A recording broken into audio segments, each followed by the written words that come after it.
Honorable Kessiel Atuforsen called him at the mid-year review budget, no mid-year budget review, whatever. Etuja ebiebie den semu. Now, what else can you expect from the NDC? Propaganda as usual. Ghost. You are free payroll. So now, I know the ever since Pontius was a pilot, Obi Besie Ghost a wo payroll. So say Tidabe, and a ghost he be free a payroll. So there be a ghost to a payroll. So and he audited the ghost, and so there be a ghost for proper payroll. So the who's a super ghost to say a super ghost to I don't know the Omon country that ye be and sebdum way a running story. Ye be and sebdum say no dear city no according to our force no see a peke on see dear apeki any question we ask is still dear apeki any see dear banker quotation no enko woko black marketer ayi abochi ne nko so equal to a different rate. Na I don't know edu baby a what can enko for ensheda entiase enti edwa no miauma afe wo kan omo ebeto ase edun ti na ibisi oh si say no de yes goodwill enti NDC aban ye bibia bi it won say ne maboni ni nyina omo piache bu tentem because acha si say no they are gradually losing their goodwill. And trouble yanentem when the applause is high, no more pianship. The buffon esha say ba afi Ghana for can a better omutrim say NDC really has nothing to offer Ghanaians. A yentro kuntumpo 6 no ayen 9 and one omudia babetna akunyano eso. Enti budget statement no de ye be rem na ye rem deep obeba be kire mu the 24-hour economy measures or di gu for mu yie sike bi o de tachire no wa kire mu yie ne women's bank waba be kire ne flagship programs near more di gu for mu e be benefit Ghana for no. What did we hear? Criticisms or backlash of a NPP abaya we free akoyano so e kobuso mebeye watch and that is obeka na NPP I say and NPP and omo buy just a champagne and omo dey reappetition sa or no division for Ghanaians there yantishu ewum ya ken kan so ye hu really what they are doing about their vision for Ghanaians. The road list a kwaya also all bar bayano so and no amebo so briefly ewa Ashanti what did they offer us? Yayan and Tiese, there's been another shooting incident ewa Aswasi are currently air trending and yes so much insecurity ewa Ashanti ha na he say Aswasi. What is happening there? Honorable Alhaji Muntaka Mubarak near Koso Ewo wow backyard Eduno na Edono Honorable Alhaji Muntaka Mubarak say eno and say when you come home now jai kwada sujom ensensem say u backyard and why you say New York you both yadopa Ebotua wia ebotua yumbre. Honorable Alhaji Muntaka Mubarak, what is happening? Eja ye babetuaba just President Mahama and the Mahama yariga or say ablekuma ye cause no the contemporary case and ye incident bia Eja oboko so do bokono and the one so the and say way so a different case we are asking. Me say Eja obo so do boko few days ago ye yan ntie se kusasi chief baako ya bodutuo ekono no. Is it related? And then so yet say ye shoot obi ewo aswasi. For now, honestly, say ye beje information digina. From where I sit, media propaganda with a ye shooting incident. Say be a ye related to a ye kusase chief na ye kuno. And now say when so ye different case altogether. I don't do propaganda with killings. But they say information and ye gather. And they say there's been another shooting incident. Ewo Asumase. And we are calling on Alhaji Muntaka Mubarak again, Minister of Interior and Acting Minister for National Security. Na bra santimantem ha na ejumaba me say mawani enko security e yino kwada so de yeno de jai chiridi odo abu Muntaka kwada so nsem de yiwadi kra free ho na mo ko ba bi omo kwa akodi juma na nyese Burkina fo de ebe so obo so e wo man mu ha etiasro so much insecurity e wa santimantem ha enka me party mu ensem kakre na edu baby na okoka party ho ensema na ibi esi party internal yeno de ya yensusu enka ho asem nan say enka ho asem because successful delegates conference yako yaba ya bompedifo no abaso but the eda yedim ene doso and lots of people to social media na dodo na ese afem na ordinarily bianca enya dia mekoho but one kohonswa and solve a problem no yet two abewie ya part no edin kugu kese pa NPP for do na achre omo adwene akomo akoma so asem asise do de ankia kabia but ene ensem bia bia do na sorry ehu ye ewo social media no echre se still akoma ento yemusa na ye bisa ye hu se empo dodo sei ena bia omugusua enam sa yaud emu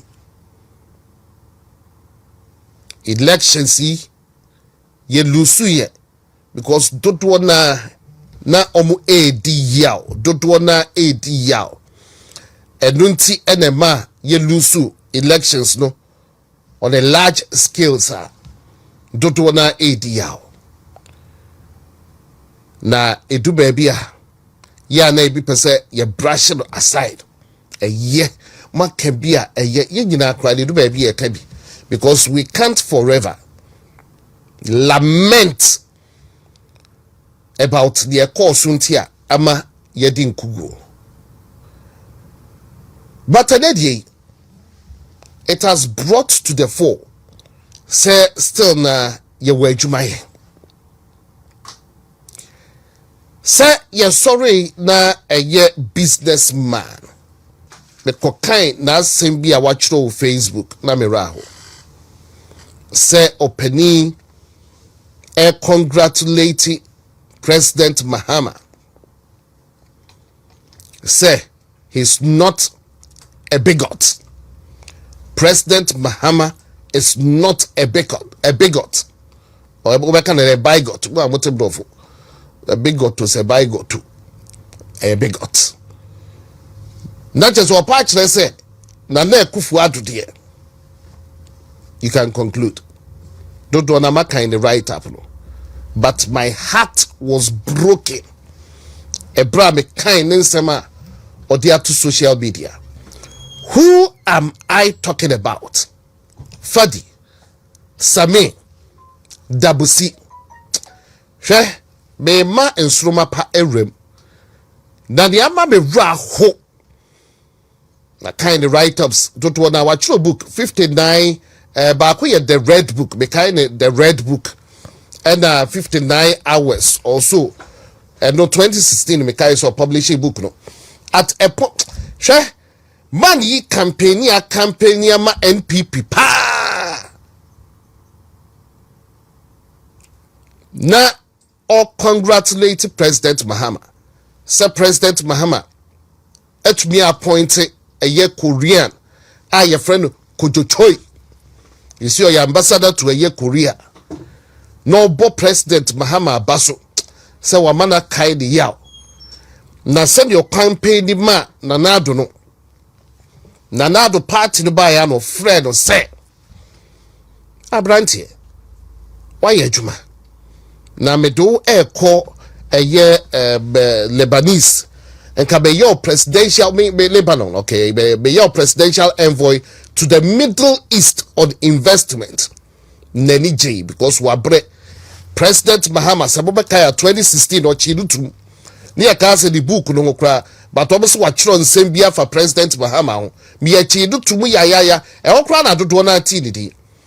Afe President Akufuado, a country say, or Bebona Basnua man appointment, or see on Bejene Krata 2 weeks. My kind story. 2 weeks. Oko na na doha. I say, no, they didn't say it in it. Okra no. Appointment. Yes, and for kasa ho dudu. Na adie. What they are menka. Na almost say as we Lebanese ni na the appointment yima okra na one shot na we bruni.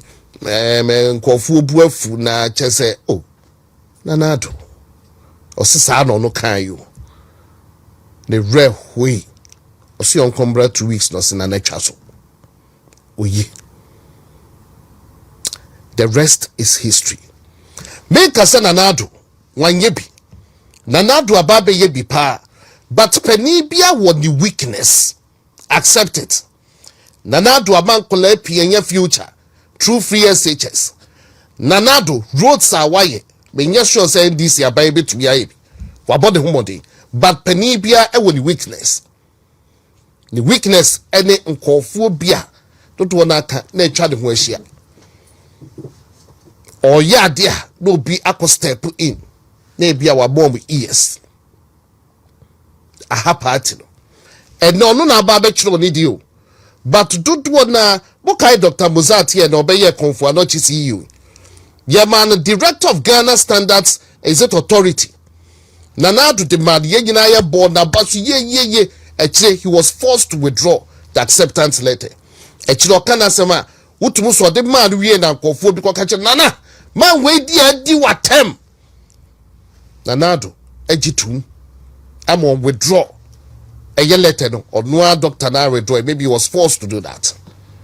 But actually osade man no be ye konfu adochi adwuma hwa adwuma muzat eye no konfu adochi nanka we yanyana enti that bad nuts be indeed were around nanado say edu baabi na o kan fi asema ena ensema e wo hoi ena NDC fo nsem ye wo 4 years ne de beto aba ye wo 4 years ye beto aba 4 years ede Paul Yando besie bronya baako 9 ede edi anim ye de beto aba na afedi yato aba foforo ede awie.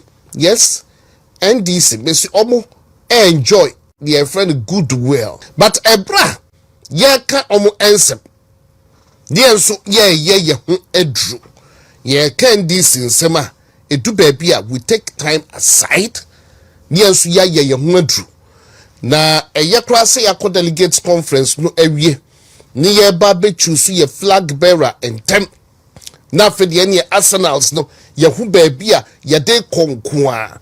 But between now and January I de be choose the next flag bearer yako conference awie edu baabi a mommanyanye ye ho adru because e very necessary ebi enana meka fadi dabusi then sebo churo no Facebook ya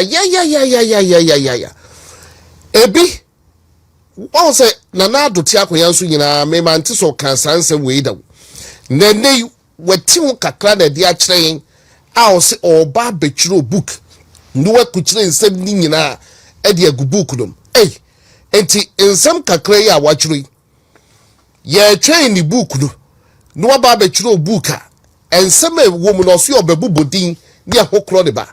I can tell you for a fact some say fadi dabusi or you very good writer.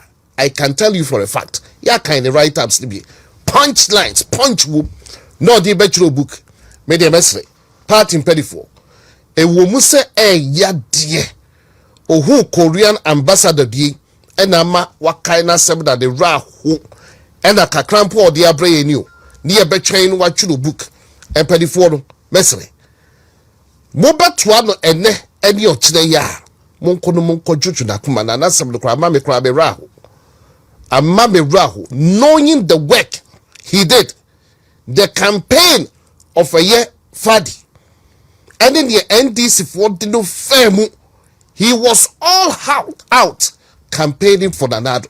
He loved Nanado to bits.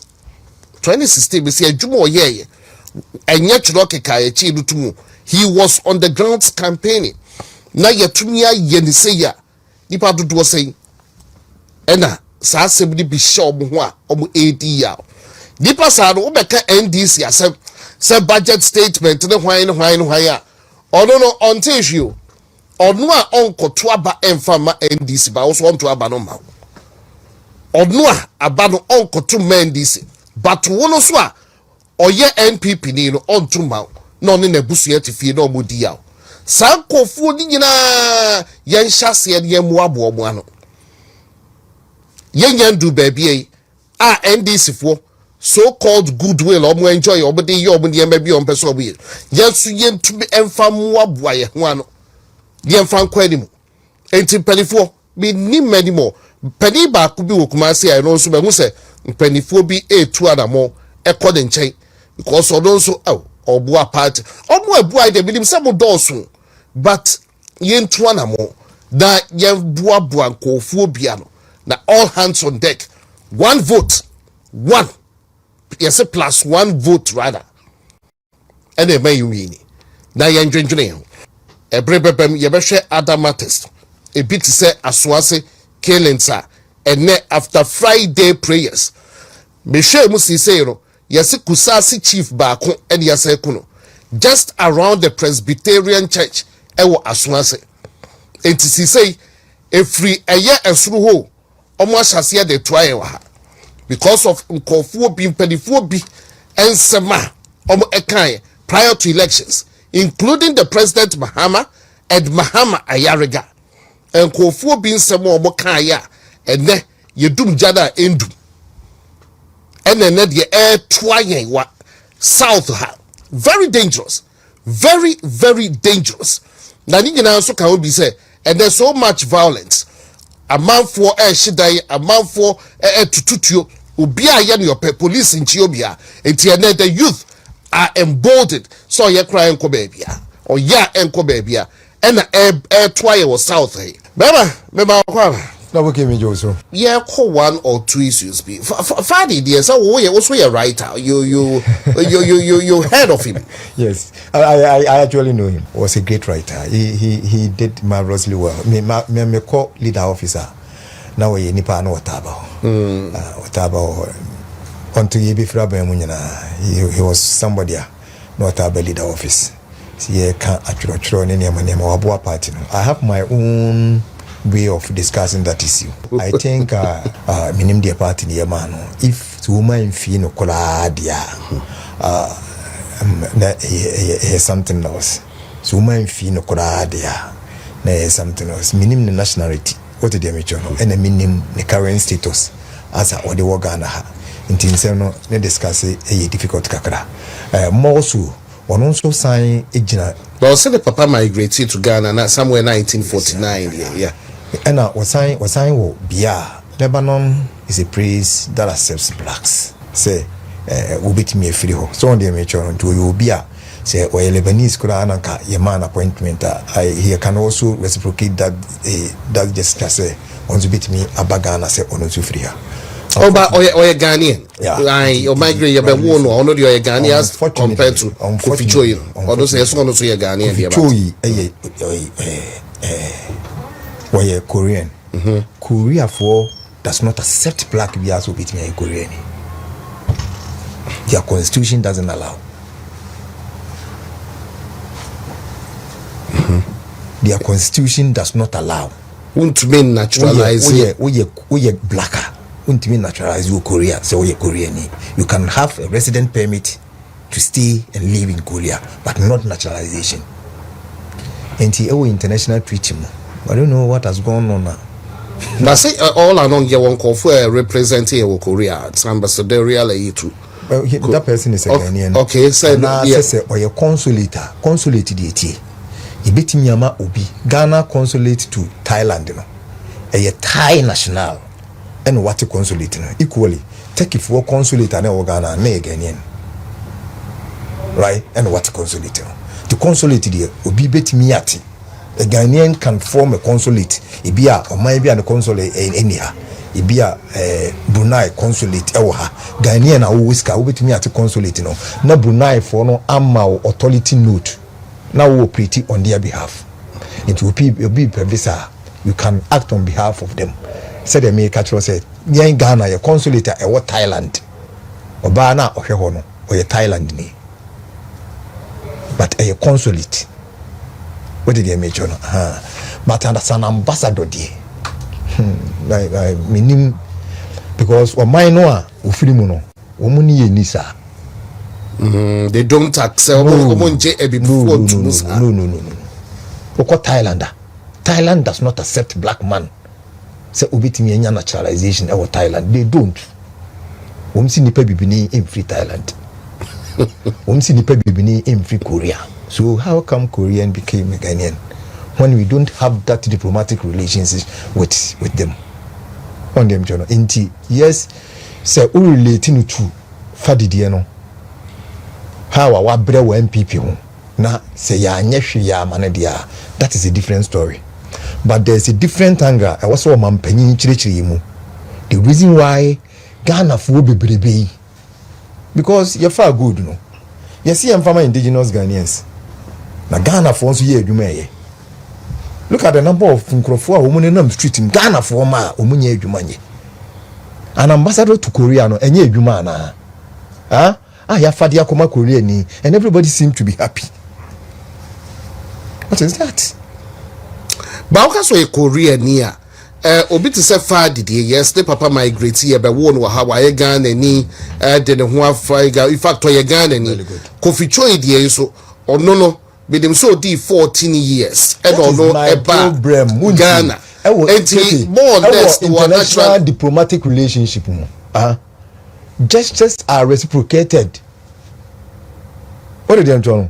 Lebanon for any relationship, and not only blacks for relationships, they can accept a black as a Lebanese citizen. So what did they make you know? And to say a banis hadia, Ghana bet me reciprocated that gesture. Niansu yaji Lebanese is or non suye Ghanaian citizen. And Fadi can be a Ghanaian citizen.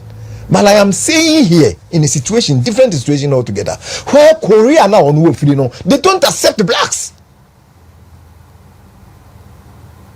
Per their constitution to be the citizen of Korea.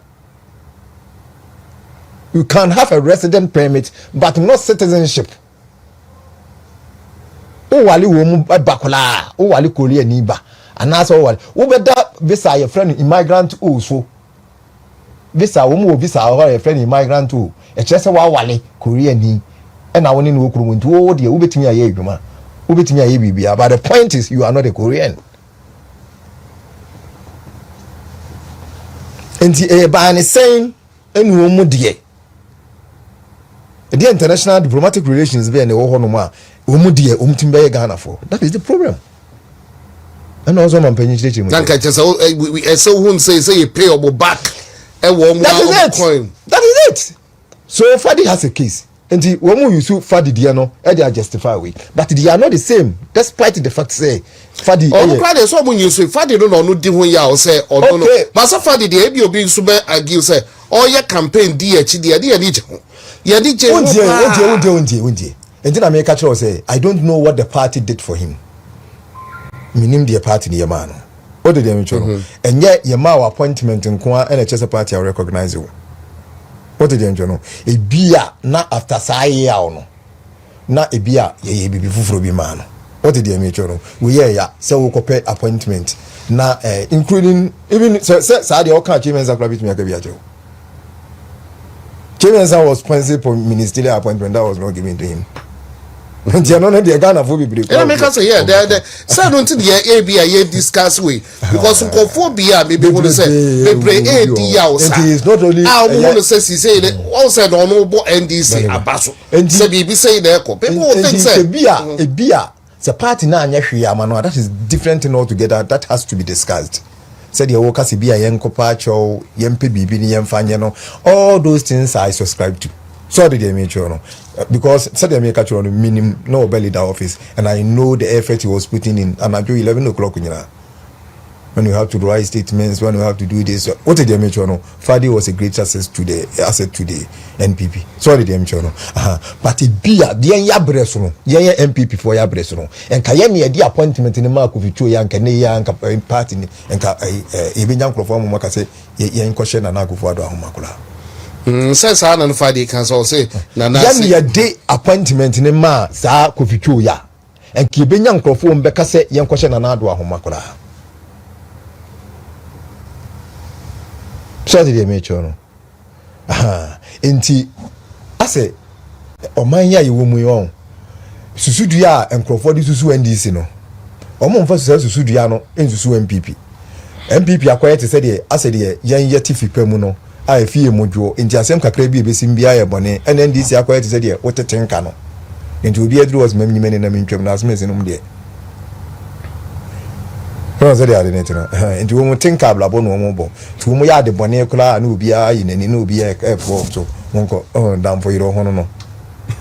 And yes, sir, and yet you be beyond here. This is not a good sign. This is not a good sign. I'm wondering. This is not a good sign. Ghana phone crab bebre and I'm wanting bebre. They don't even have what to do. Na still going to Korean. Where Korean in where they coffee choy. Where Korean in where they one naturalized the say in Brown. And I may say minimum international diplomatic relationships and your minority group in parliament, you know.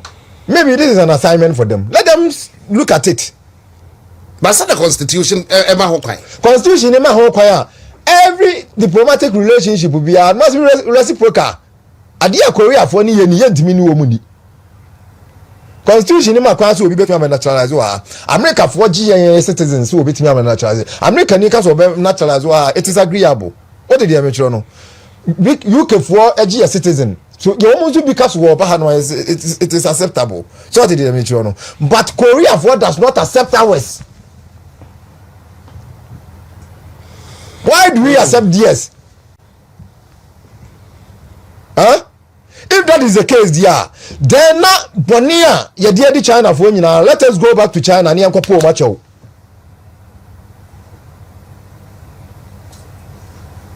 So Korea ni bet me about na kroma, near friend businessman, near appointing ambassador. Now why not Chinese? I didn't know China for the ye dear ni see almost say Yanchu Mokomi and Pabone for ye can meanwhile. In terms of development, said your China see Ghana and Korea does not do half. This is criminal.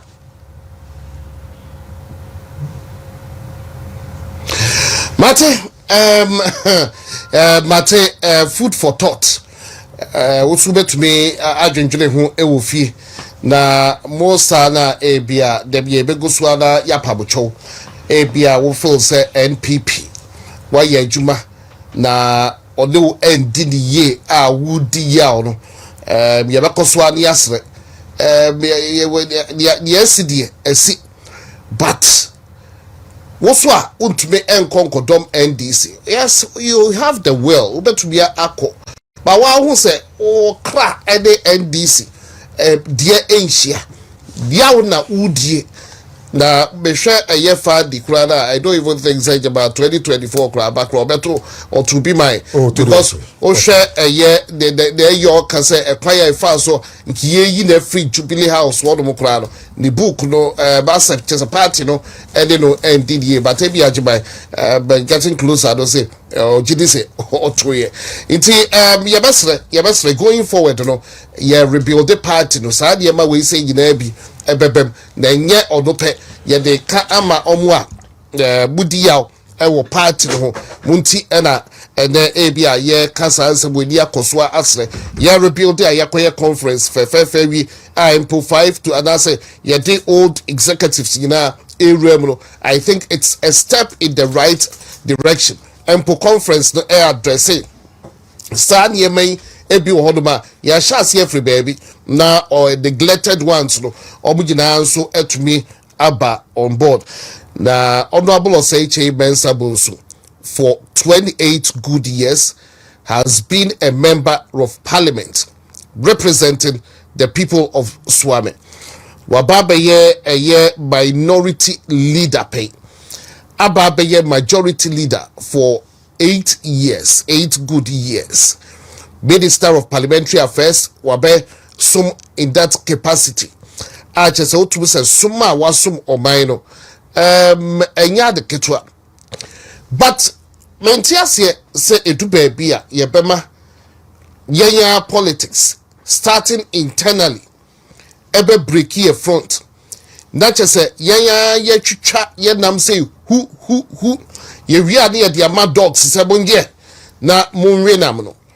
Because ye NPP for because of a year internal politics obi a wasuma okobra she bidwafie na wakoto honorable Osei ewo hodom NDC for mo respecting no a chese watete odoaka ohwe Haruna Idrisu oba ho as a young politician ekọ the office na okosua de free honorable Kyei nse enchen na honorable na beka se obesua wi a no ade ahwe no the whole lot Al Hassan Suhini the whole lot of NDC parliamentarians are call the office no more kwakusua adwuma no eye they respect him very respected now because of internal politics intino na yanya ye judadam no say who this week he granted an interview on the multimedia.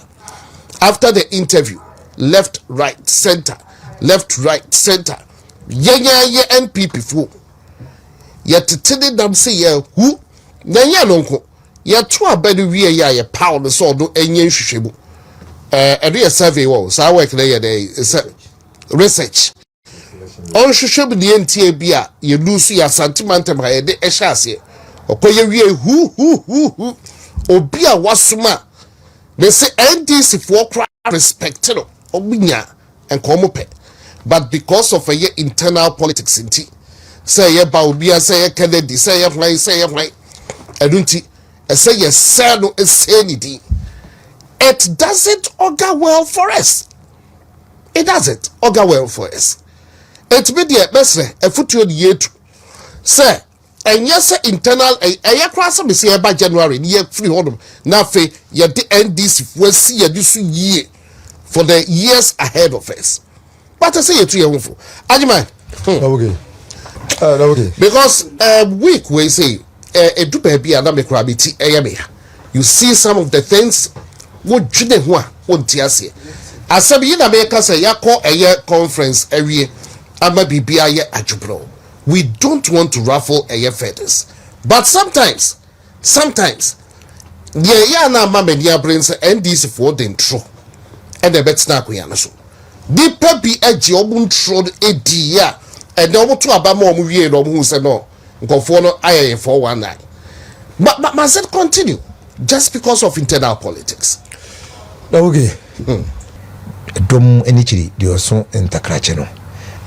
se wo ya de na afi se wo ya de pa tokoso ye nti wo mu a wo maka wo mu ye adwuma ma alaji Dr. Mahmoud Bawumia ewa akwani asaso se de be ya obetimi aba be ye o mampanyin na ne pe wo ne mu wa ya ma Ghana no medinchia mu nyina na dobuki adwuma ya omo ye edi ama Alhaji Dr. Mahmoud Bawumia se adwuma ya na amana kwa wie se enipa binumu a omu se omo ye front line is omunim die akwa akiri na omusuye hunu akwa akiri na omu betimi di oman atoto ye papa ntino omo hwehwemu apenipa a omo adwene yi omu se omu betimi adi oman Ghana so na de Ghana for hwe ya aman no ebinom nso atu mu asi wo se yendin kan kosei omu na si ye kosei omu a na anam so amietimi abre the owanase so did they make you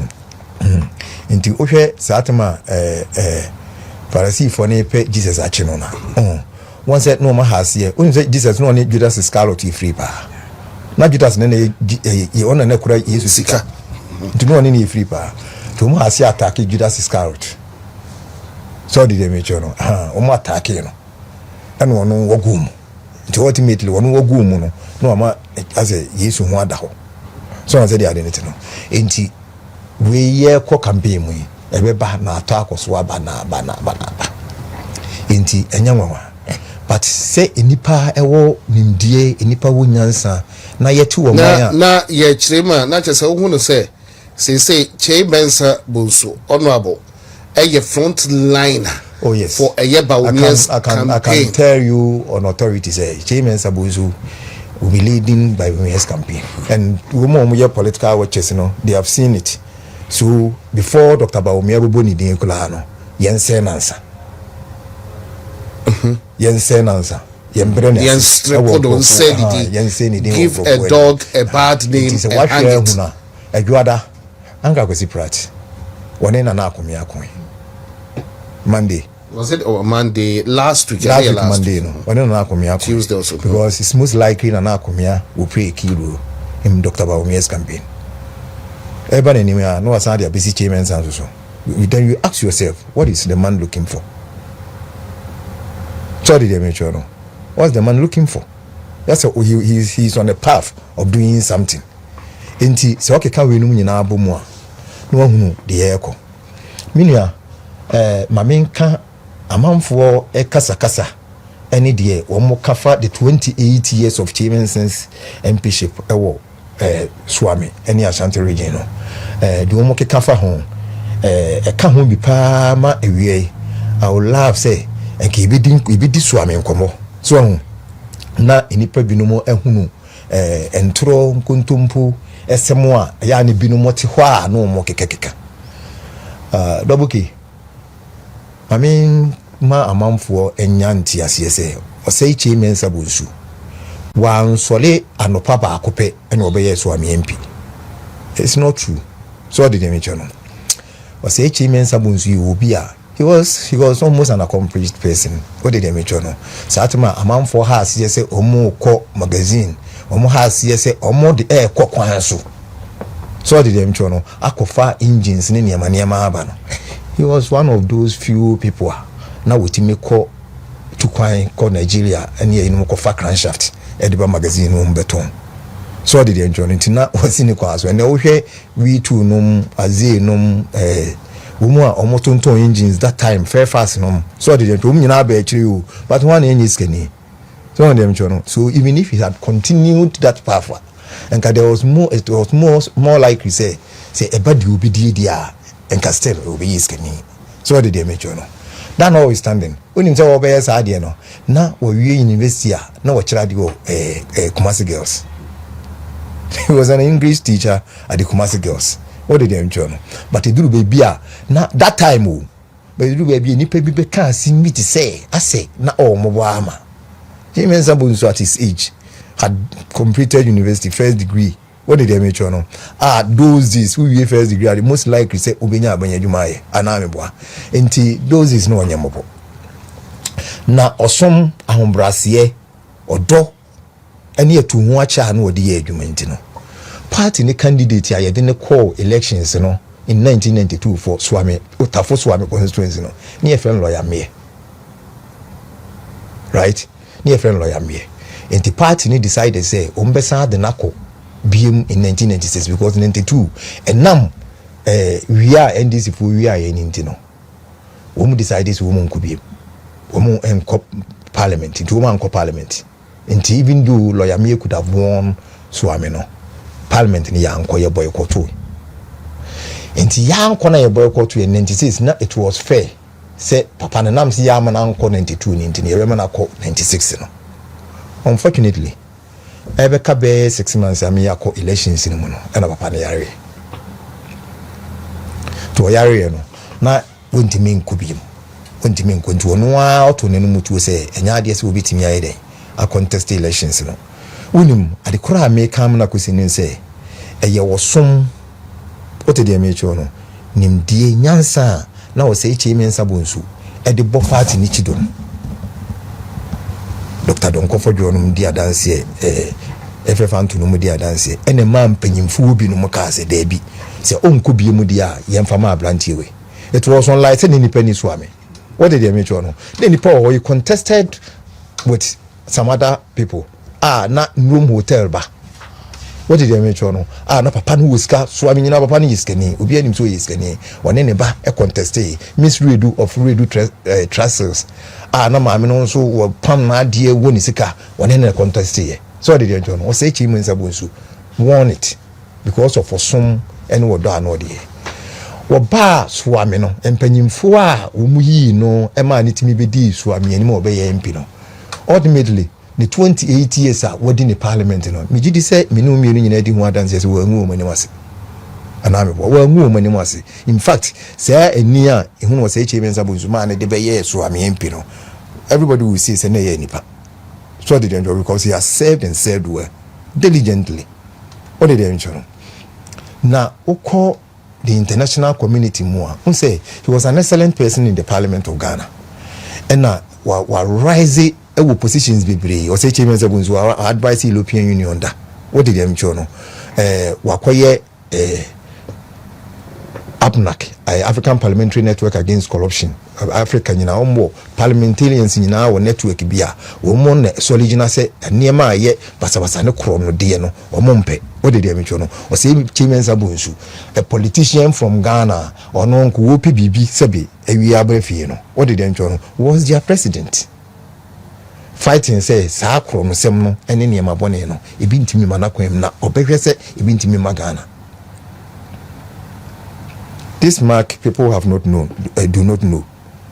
What did they mention? No, Inti one Okoye, the vice president of the same association at Commonwealth level.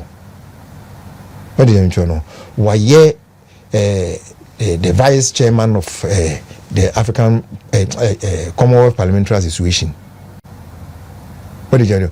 What did the brave we are say? Commonwealth Parliamentary Association ya Kenya Association ketwa o association na members of parliament free Canada account members of parliament free India account members of parliament free Australia account. What did they make sure no including all the Commonwealth of Nations nyina account ena Osei Chairman Sabonsu advise you to become the vice chairman. So did they mention inti enye position bi a obi beka se emre inti wo kasa anema ni nyina wa bia koduru na de omo pe omo nsam waka for political internal political gains of course inti no was a dear no we no Swami. No, of course people are discussing history either say enyini che no anati no ni obi ni ehase. So did they mention no na na se wo Swami ni because me yeto aba obi ato no ni mpasua so meboa enti se wo to aba wo mpasua so na ato aba ma wo MP na me to aba wo mpasua so na me to aba ma me MP na se me keep me MP 28 years na wo be catch them say ede no ye no na indirect wo pa chem say me imagine me na sebe ma to aba ma 28 years ana to we Swami ni na so obi ka asem say kire e ma wo tia you don't have to be happy. Indirectly, what did you at him? So did they mention? Sabi would you only munyanzenti. and at 28 years what about movie on your shema and I'm a but parliament one a parliamentarian elections na yekono obia make assessment the nipa na ye any the agidi so bitimi aye of course e bia the osesan wo de na ye de yesi ensesan ye de na yinim de oye any you bitimi aye ama ya do you tell us say ye yinim nyansana so obi kasa asem ne kire na ate so ame na ato abama na sebe na munim ne oye unim ne oye it's an insult to you. Yes, so I'm a delegator. It's an insult to you. Okay. My mentor idea. I got over. Yeah. Ashafo ne etiefo ebi a wodi afi no wachim wa fidie de ababetwa na who wonder say why Honorable Osei Kyei Bensa Bonsu this afternoon ma catcher will say Honorable Osei Kyei Bensa Bonsu Eyobia wetua the dues ewo NPP amayoko ye wo party mo outside abia say ye wa by mo in opposition those times you say ye hailing no ye lifting high but adena all of a sudden as a opposition ye buy here wa exit no from parliament after 28 years and kofubi all of a sudden this week ye come once pa Honorable Osei Kyei Bensa Bonsu can be if he doesn't even lead the pack of Omwa ye come once and not positively but negatively na nigina no na Mecca said the 8 I would say it's because a people so no any able lead likely me used to say word no likely say obilidi Dr. Mahmoud Baumia campaign team no, ahead of ABR presidential primaries no enti chese o yen say the team na yen hwe na bo so se empo no kra no den no ye no swame na mububi uti ajimaya na hu say o make reference to Kwesi Pratt yes it be FABA so even this week o make reference to a year informer the Rubokrata I think it was 3 days or so say informer the Rubokrata a publishes a Honorable Osei Kyei Bensa Bonsu say dog a year President Mahama a year better than Baumia now I think I wrote or say President Mahama I'm trying to get the exact words so that I don't misquote trying to get the exact words so I don't misquote if not quoting directly the word was no politician was more popular than Baumia aside John Mahama. No politician is more popular than Baumia aside John Mahama. Sada informer esie say Honorable Osei Kyei Bensa Bonsu aka ba eye uncle Kwesi Pratt enso ebegigina so say na Honorable Osei Kyei Bensa Bonsu kra say politician be the one ma oye popular than Baumia aside John Mahama na 2020 kra Kyei Bensa Bonsu ebe kan say honorable ebe kan say Mahama is a year incorruptible and gentler than Baumia but still no campaigning for the NPP teachers already party Diana all these things are coming up and minimum put the ABA campaign they are fine campaign matters are fine but so who do you be at who say anything now who can't near answer factor because of party politics Sadian I said to at a point who say obidi say be obia bobra after so many years now who say the day because of party politics and did the attempt and who crowd the back nearby enya no kre o ka to the pado so there it's not the right thing to do campaign politics or party politics there you can campaign obia campaigning on the neat note say and it has been like that for so many years but some who say obidi now the achieve be been was say the panel running it down. They said the NDC for year or the about better them. I do the emperor. It must stop at the point. It's would there. I my mentor idea. Okay. say anka kwesi practice me ya ukai Evans Mensa PM Express and I lead an a more a grant interview no honorable Chieftaincy Sabunsu no grant interview no yam say one video no say did a call back no PM Express na ankasa Evans Mensa na ankasa say abra Metro TV ni na oye interview no ankasa akase abra anka kwesi practice be kan asem no wo mo ankasa call back e ko hwe video no interview ni nyina indeed As3m Sabunsu didn't say that. What PMS Metro TV host to know, and you can play the tape. Will be our person will be a meeting about tape. Me am to move a meeting the Ascendubia. What did your kind say? A year. I say he took time to explain himself. Dr. Zatu. I know asem and at the right ano insert here to a year brofo. What did them know? Contest in the BT Anka Kwesi Pratt. He is a good grammarian. Maybe or no. I see how baby, yeah, informer, I see how baby now. Yeah, or no, no, say an attribution to a year Chairman Sabus. Yes. So in short, the American say it's nothing. But Kiki, can me say you discuss about the Niama Ekoso Swami. A year and Crophobia Kasa.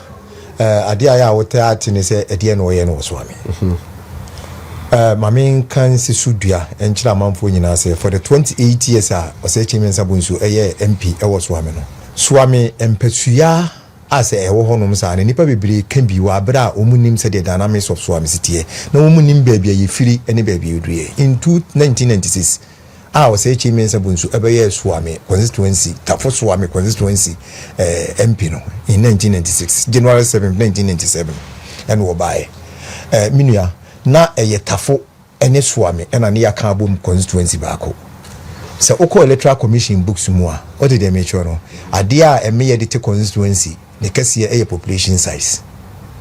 So what did they make sure no? Inti bi wonu mana say easy for ni nya population density na omutimi etre constituency no tina constituency bi wonu mana so ama tu ba ye bedru akire no ohwe ba bi ti say mampontin no ma o say afi constituency population abedoso because first no ne bi enkuro na wo na ye nketenkete sa pepepe na na so amete okay inti datafo ene so ame ne bom Emma acquired between 1996 and 2000. What did them journal? 2000 to 2003. And a president who say the rate here constituency no SCN na inipa abti abedos or constituency no. Or pursue chicha constituency be more which swami moka home. Into what tafu any swami mu Emma tafu and yanifa and a swami yanifa. So did them journal. Into nipa bu honest or catch say. Adia As3m Sabunsu and was swamia. What did they make no? That is human development, public service. Adia ye say, we be said the bear or man for no. So on my any chiche bibia, they will not be left out. Omunso and Sabeka Omode. So what did they make no? Ye tafu a free swami mo because say na As3m Sabunsu, na swami esheke masu. As3m Sabunsu upon homo apeja constituency ni mama na koduru tebia say ni nipa ni akohwe ho nipa ekoho so what did they make sure ma me nkire wade amanfo nim say efiri 1996 ebepem samre yi no MP common fund ne niam ya de ma no nyina ate se nei into waka create 28 years no a na wa check say eniam nyina ate se Ghana's democracy and the parliamentary system has been growing into wo mo sha ase no na niam ante se nei enkakran na eba so what did they make ye koye nimu no na niam mu yedu inti ebinum bi ene beneficiaries abem what did they enjoy ye chair tafo ene swami mu no data ma na ye tafo swami no na population wo tafo pa more than swami inti obehwa ye first party office is in Watafo President Kufuor bedi ade one of the few people adwene ba ni tiri mu say MPP party no hia inti me mpe party office enfama ye constituency ye was HB Sabunsu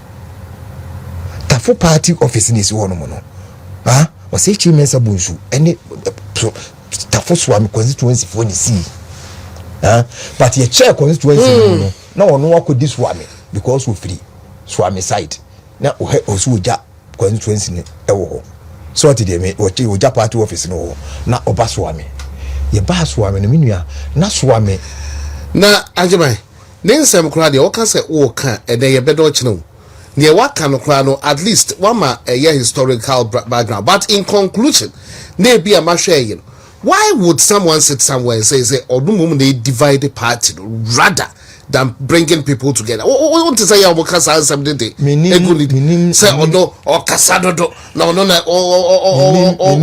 party no instead of the kind no the SM party. Listen, enipa binumu abaye party mu a nyame si enka no kore eniamo ho omi a beneficiary of eniamo ho enti party ne konenim no sa ankrofo no adwene say it is okay. What did they make you know? And now I draw the fortunes of the party at the quachi.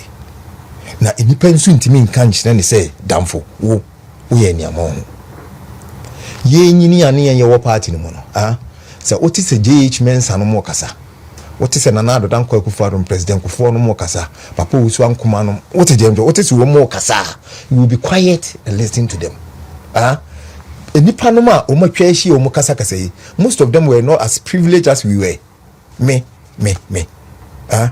na if you are na metimu me ofa na damfo pa ne president kufo no nya be president enti o mo ba fie ho esi nkonwa round eye meeting ge gina ho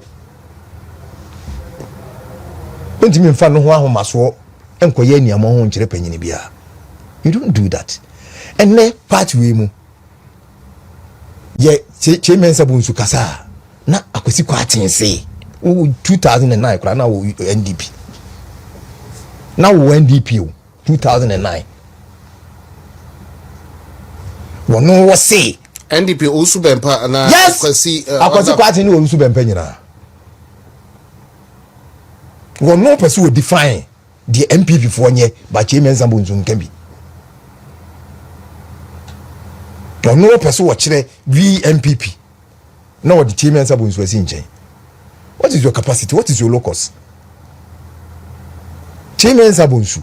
Abra did 2 pim little so for the 2 pim little and waterfall in 1996. No, where were you? Unim tribulations in Niama, Umumakum once and Umobaba, and an officer they just woke up one day and Umbaya the Umutiano. Ye penim therefore am na ba be di party anymore enim therefore asuo ne hu na suo so nim sa asante kasem ye se asuo ne hu na suo enti agise nim therefore wo party no no ene wo betimi akeka ne ma abomu na wo mahunu se asemasi de ye ni di ade ne nim be so ati de me no enti untimi nka nkire mpanyimfo wo party no se miawa no na yen nkora no yen ne ye ko abepata. That is subject stupidity. No, subject to stupidity. Me say subject. Until I'm cast sebi no. Subject sebi. And to the if what did you say? What do you mean can't mpanyimfo say? Mumiama no president kofo no mo ho na nado dankwa no mo ho mpanyimfo o mo wonim die wo party ni mu e wo ho a wo ntimi me kan kire mo say mumiama no na yenye nkora ne yenye na yenye eko amabapata. What is that? Nimdie wo mu ne say nimdie fo no ena omobeye hwehwemu na omunim dia omanya ne party mu osom omasom die omunim nyina no makeka abom no omo so dia advice yen kura na ye ba ne say if we go this direction ebeboye. And yes, it is natural omo ko elections ni nyina no obia wa ni foforo a wodi hunu bi ntino obi di Brian champion achi meboa say ono abo akmo so agima om support Brian champion ana meboa. What did you not him? Ubi di honorable Kennedy Japan chi. Anamwa. Why say Ubi could diba omiachi the only one tenanche no I think said he almost say Wakokan say a presidential material, but not is a flag bearer. That is true. I know ayantrana. Ayantro. Yeah, presidential material, yeah, pobia, ya dimbe di Ghana enim. Yeah, kwa kwashem krofo bose. Yen would ye baby dia konwa no a ye be ye niam papa ama ho. What did you mean to? Si yen nim si ekofa banche na ye de komo mo se eye bayire se de NDC fo kofa banche de abre se ye bayire na e de be kwa nim guasem obi ye ni hono ma sebi wo nim de wo nyansa wo sua hu na wanyini e be kwa ni wo mu a obekwa kofa ade enye akoto ama nkrofo ni wiase ya kodidi natem enti obia wo nimdie ewo nyansa bia de obeye ne say obeka se yen hwede ye enti party ne constitution and what they told from and what kind party ne constitution actually nyina say this is what the constitution says.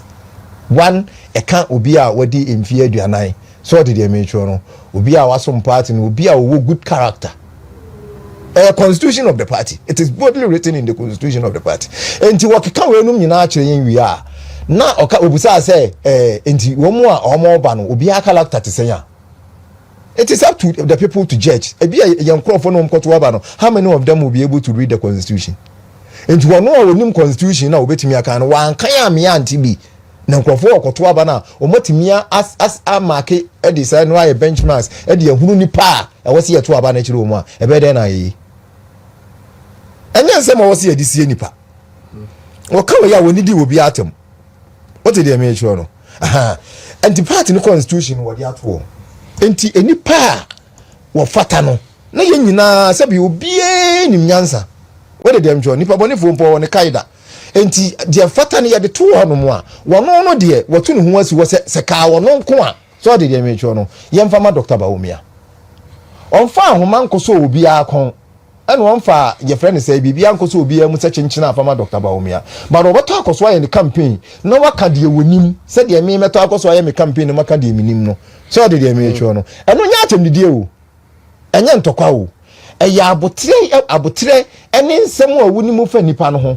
de obetimi aye so de me echo na wahwe ewiase ya ye wo sesi ye ewiase ya ye wo sesi ye e fa hene ne yaduru e hene fa ne ye pese ye ko se odwene saa niam ni nyina ho a wo kabo mu a e na abahunu nipa pɔte wo so ode ade de ma no se wan ka saa niam ni nyina mu a and of course nipa ni bi wo no ma they lack the capacity to bring together all these things ahoɔden a ani nimdi a wo so wo munya no mde saa niam we nyina ebebom no wo mu enya ne saa nipa ni bi nya ne saa yenya ebenya no so ebi eti saa ahemfuchini ye ebi de dabi achi so did they make sure no enti be dey na omu a obi a waye leader of government business what did they make sure no waye cabinet minister so did they make sure no wa call international community mu waye vice chairman ekura wo parliamentary association no Commonwealth Parliamentary Association wa advise European Union what enti say ye penim die what did they make sure no o man how na man ye problems wo mu nyina no wonim because he was a leader of government business and this wonim sa niam ni nyina na se ye penim diefo amna tu yefo se baabia ye woni baabia ye duro ide ye de ase masi kwa a ebeye ye a wono enye wono na wo so wakasa da he has to talk nipa no mo ko elections ni nyina nipa no mo ko elections no se si ye nya ehunu obi a wo baabia but one thing I can tell you say omo yi omo ti se si e say omo pese omo ba begina ema ye to omo so aba ni nyina no almost they are all parliamentarians. He has been their leader for 16 consecutive years. Chairman Zabunsu, why you woman leader for 16 years? And this is a person what me say. What you chira? Woman, omo person omo bedi akonya ni nyina ye. Chair obi a for 16 years he was their leader. And why you leader of government business no so no. Wohunu Ghana how? There's nothing that goes through Abanwa and for parliament because a business, government business, a financing. It will really be or how no winning baby winning baby and winning baby I saw a be. What did they do? But on person will be a person mean kumina. On person will be all knowing, you know. What did they do? It is a price, say, or no other cassette, there be a woman say, and come in so be qualified. Say, meet me a do a penny. So did they make sure no but me way me ho a na me way any other person na me gidi say asemasi what did they make sure no ye the man wa ebeboa o man no that is a price a ebi a enka wo kura no be ka kire say why ya rather than say be ka kire say omiana no Mate, I believe say sadia ma we na kosuntia pedifo kotna say yenye presidential primaries no entem na nkiemu bi yenim say ye call conference ewie ye no emu aye din but na watchi still ibia yo mo adwene say omo di atem didie na eye aduane a omo edi na mempese be glorify ibinum ewo Facebook o hwatem didie pa be ka say na watchi Kyei Sabunsu honorable and our father who interviews now we share nkolato to fifi bia omo etitini them say who because of internal party politics.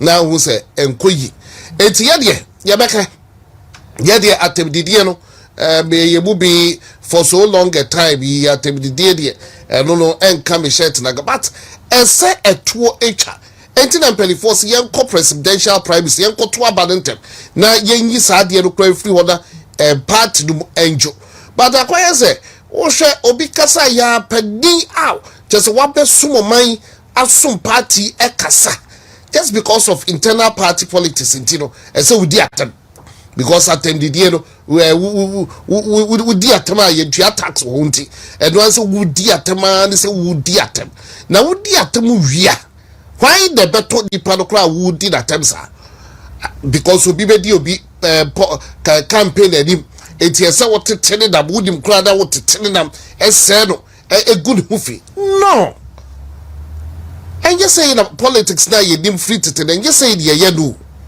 NPP and you say any of the atete and to be sad the other delegates conference there we are at 2 encha near nyano boko say ya fanko January and koye presidential primaries no then free ho na juma wo hodo ma ese party no eye say we was a regional minister of the ban on motorbikes be after 7 p.m. near my ego for but insecurity in Ashanti region.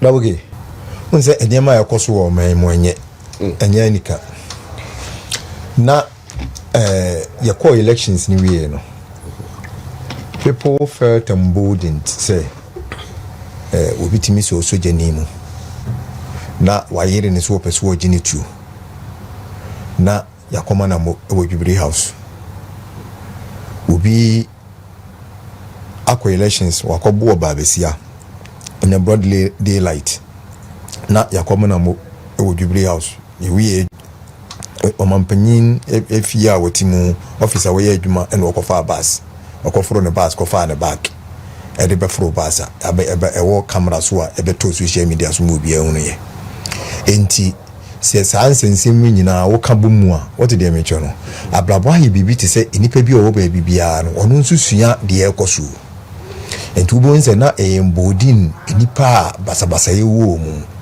what dey mecho no ama o maka se even if I do this after all dey numbe and one thing I was saying say sa metofo wo mo dididi enura wo madwene wo mso mbetimi agini pankwa afri ni se wonu efa wo mo ya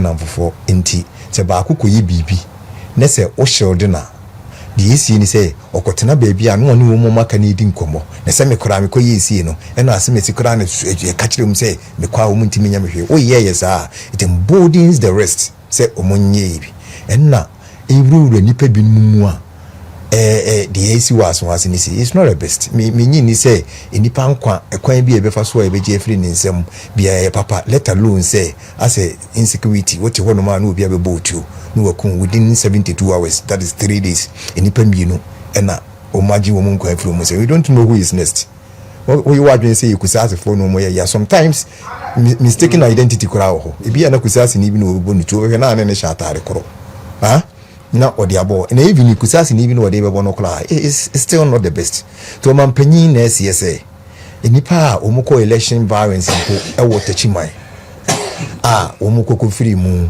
eni wo mu ga wakabo mu se wodi amankrofo so mu nya investigation we die ono ane huna no pe ni interior minister mpesu yaso what did they make no eni nsem ni isi nti de tachiman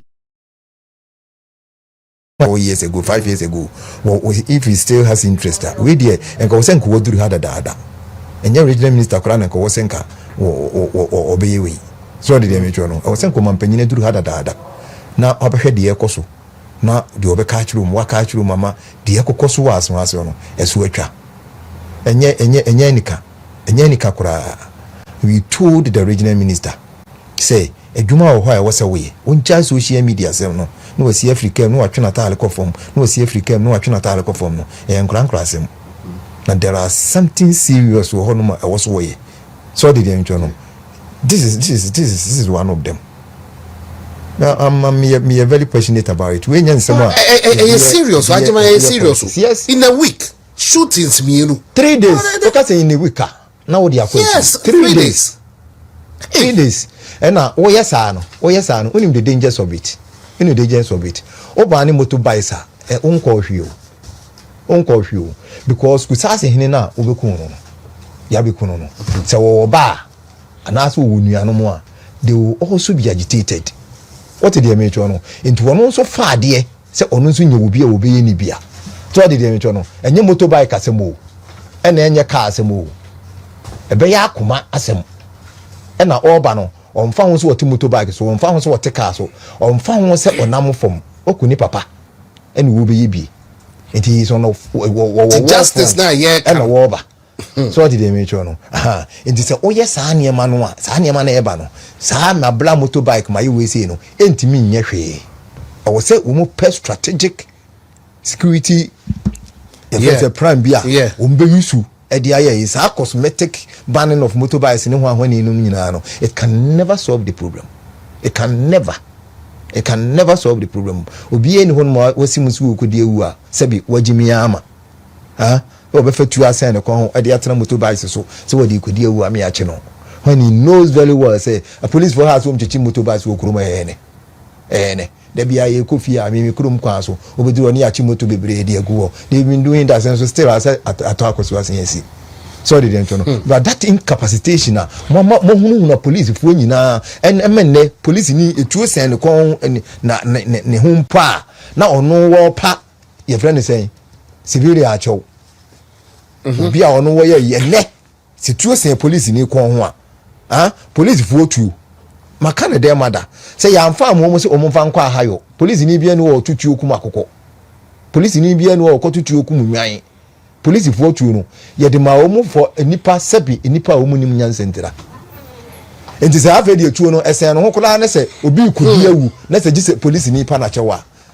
na ye tumi ni ye nim dia ye de ebo man no ho ba na wo ye hunu wo mu ama me catch it say the na ekoso wo man no na ebe breed psychological intimidation and that is what is happening now. That is what we are seeing. Enti double K the ekoso wo Ashanti region no me as an Asantini me dey yesere wo mu na ma chase wo fro ma afebu di sania na afo ya dey yesere wo mu Mahama yarigati wo yontumi nkodi kuro mu ya dey yesere wo mu President Mahama no kura ni say yese say ya je wo no wotena na se wotena yi a ye betumi ato obedin kura what did they no ba office wuntimi ne yentena na wo ntokwa na abeko a opa afako ye yintimi nko yesere wo mu but and ye e wo ya Asante m ade metimi aka atwom say the opeso wo ne yetena no ye beto ne bedin ntini yesi bi no ma hene nyina no so what did they no the office wuntimi ne yentena no so opeso wo ko a one day on fa ka boko no wonko ogoduru ono ma no wo bekọ akoko a ono anasema mate ahwefo de atiefo so de na me hye na se no me ka kire o se ya asuma se ya record second killing shootout bi akoso ewo ho me hye dwubadie na se no de na me ka kire o se me dim se ye betum ya link no to kusase chief no dia na still na ebi say linked to that wo kai reports ni bi so say two you could the already pick up mu and ya bonituo but more or less it's linked to kusase na ni nyina ne say ye pasudwe wa ha say makoye mo campaign na muntumi nkomu kroma ye de mo ma ye ho entoye ewa ha President Mahama de Mahama yariga si say muntumi nkosoro ho ahade mo ba mo ho tobo enti honorable Muntaka maka kire se kwada so nsem na wudi akire no jai akire na di hunjuma na ye ho entoye me do bibiara se beda Richard Ajiman meda wase Dr. Evans Kwaf EKK Charities very good evening to you. Francis Owusu Echao Jabin MP good evening to you as Mamenjano honorable me chia Ang.ry dawase is it Enola echi na ye ko parliament ye ko bi ho ye ne ye parliament for no office o mu kire ye ko ene say honorable Francis Owusu Echan office but seriously unim MPB no ma enka ohun wono na say wono akoro ohun ye ana o ka kire secretary say mumumla only dem because o tu ohun mi ana ohun mi media name me, but there me other person and I'm no name me, but media who me and who me, and you know, I know catching secretaries in Mombla. Tia Quen, I'm crying, catching on our way there, but Yanya two there. When he received us very nicely. I think that's it. That's your God. And your BBA, whatever mouth. But at least, once do baby in the party, in the party, me, my officer, men con who, but I couldn't come over, baby. My main cousin, Francis, my couldn't come over, baby. And what's it there be? Me deputies in me, no. Koneko Humbako, me besim budding, Koneko Humbako, never chileno, na omumi no bako ne wonko. Me peer ya me con the Michia Kumasi MPC bako. Ye Kumasi MP, wa bemuno, our deputy minister. Na mimi ni mse wono na mini no me de letter na ekire ne say makone boss wo no wo se mumie no me mfa mamu baako me dan letter nsi o ka kire say go and pass through my secretary unim say me minister na